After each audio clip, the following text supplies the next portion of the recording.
My name is Mike, and I live in Buffalo, New York. My job takes me all over the country. I'm away from home a lot and eat at many different places. We spend lots of time in Poplar Bluff, Missouri.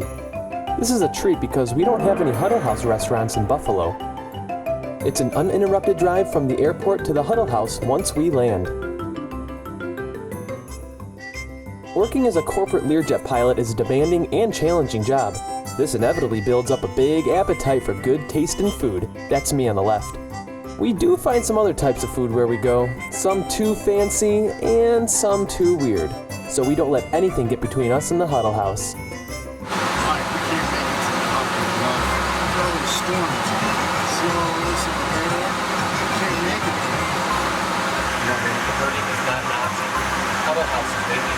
With bad weather ahead, we adjust our flight path to guarantee our arrival in Missouri.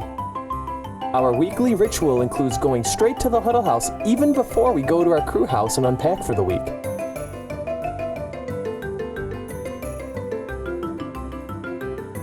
Once we button up the airplane and park it in the hangar, it's full speed ahead to the Huddle House, the first activity of the week for us.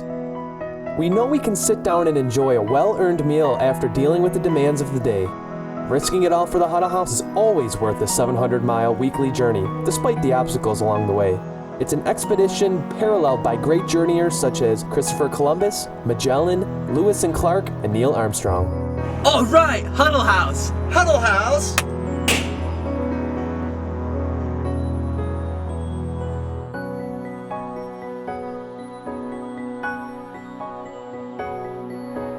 This integrity proves I am America's biggest Huddle House fan.